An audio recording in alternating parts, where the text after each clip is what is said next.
We are live. Okay, so today we want to talk about absolute values and absolute value functions, okay? Come get one, please. Cody?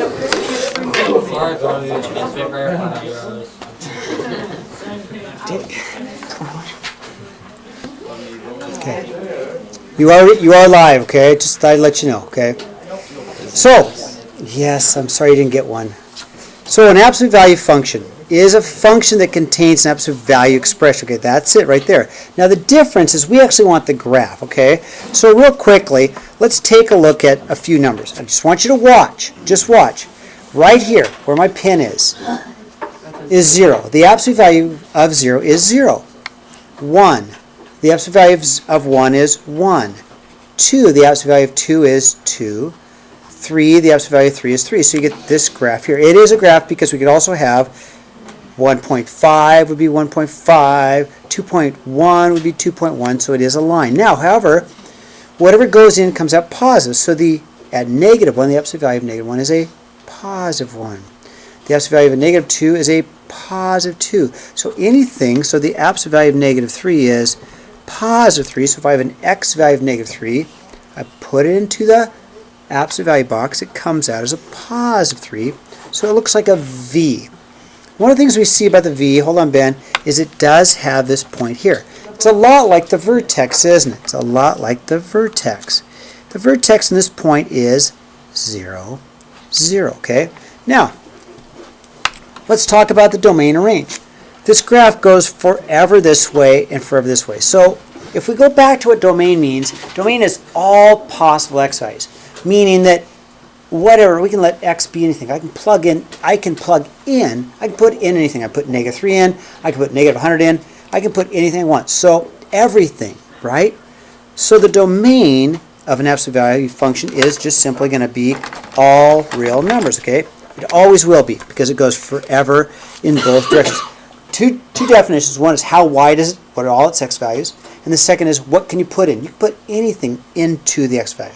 But the range is different because it comes out as positive. You never get negative numbers, right?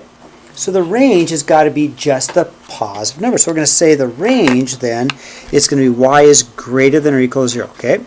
From 0 up are all the y values. There are no negative y values. So the range, or reach for your range, is going to be all positive values from greater than or equal to 0, okay? So notes. Let's first of all say something like this. The domain is always going to be all real numbers, okay? Let's make ourselves a little note there, okay?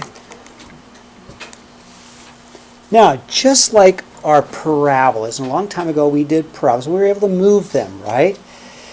And we moved them, we had this thing called vertex form. So an absolute value function is written in the form of g of x or f of x or even y equals a absolute value of x minus h plus k. Now we did this exact same type of thing with parabolas. Here's what we know.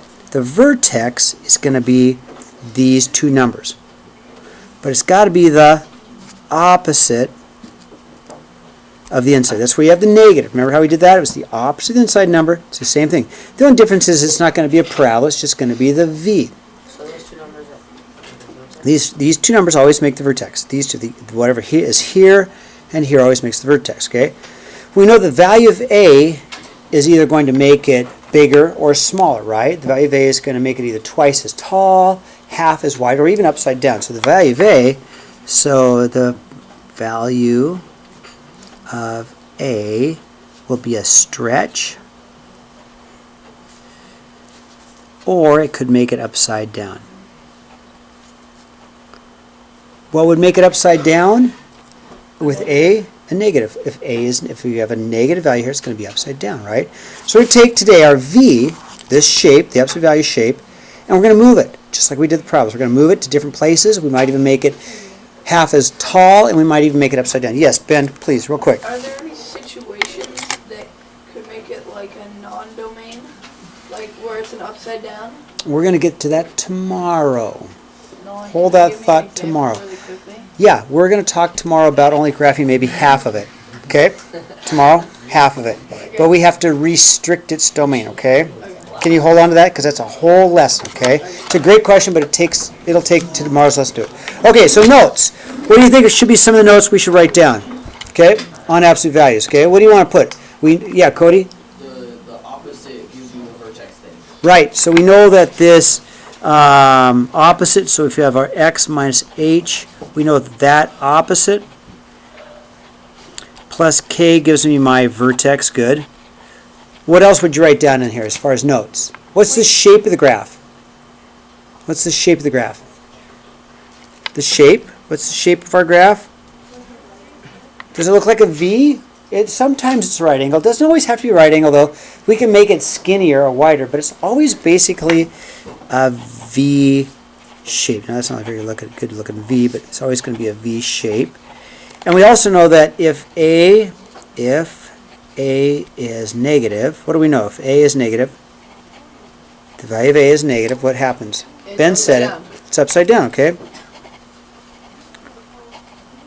Okay. Good. The graph will be upside down. Right. So before I turn the page, let's go back to this. This is the graph. This is the graph we're going to be moving. This is our graph. This is our parent function. We're going to move this graph. We're going to make it skinny, but it's always going to be this shape right here, okay? Are you guys ready to turn the page? Let's turn the page, okay? So, absolute value function. We know it's going to be some f of x equals the absolute value of x, right? And we know that it is going to look like a V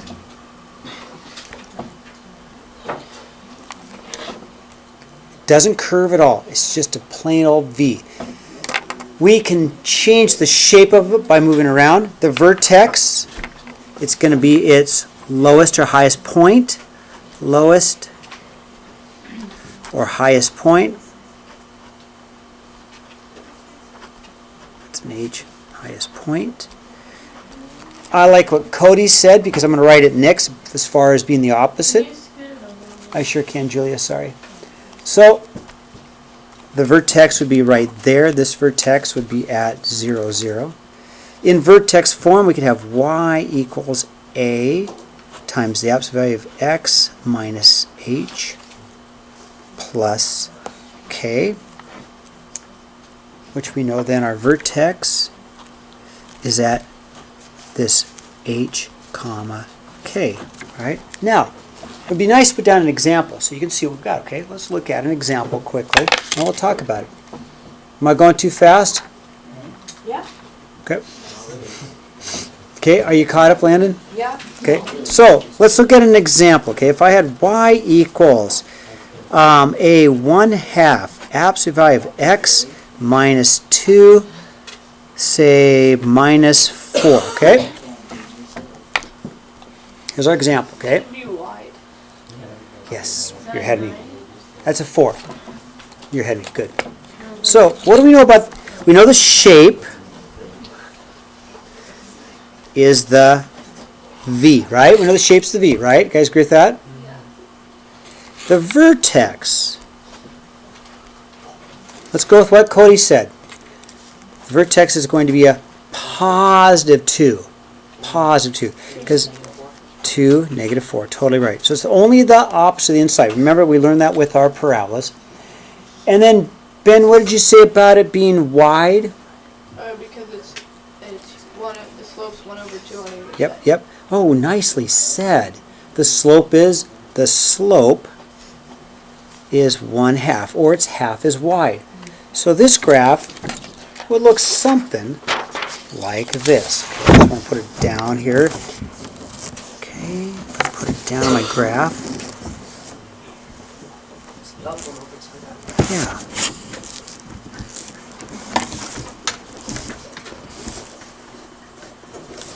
Okay, how's that? So then if I were to graph it in, let me scoot this over, if I were to graph it in, it would look like this. Okay. I like the way you said slope, Ben. Up 1 over 2, up 1 over 2. Okay, now, domain. What's the domain?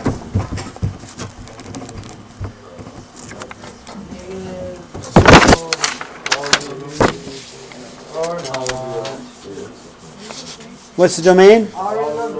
Always. Always. Because how wide is this graph? It's forever wide, right? So the domain is x equals all real numbers. And what's the range? Anybody know what the range is? Y is greater than or equal to 0. You were very close. Keep going, Saul. Y is greater than or equal to what? 0. Nope. He said it backwards. What's the lowest value? -4. Negative 4 is a y value, right? And then it goes up from there, okay? So y is greater than or equal to -4, because it starts at a value of -4 and it goes up. Okay, good. Now, let's keep going with this. The domain's always, okay, ready? What's the domain? Always good numbers, but always. Y is Oh. Okay,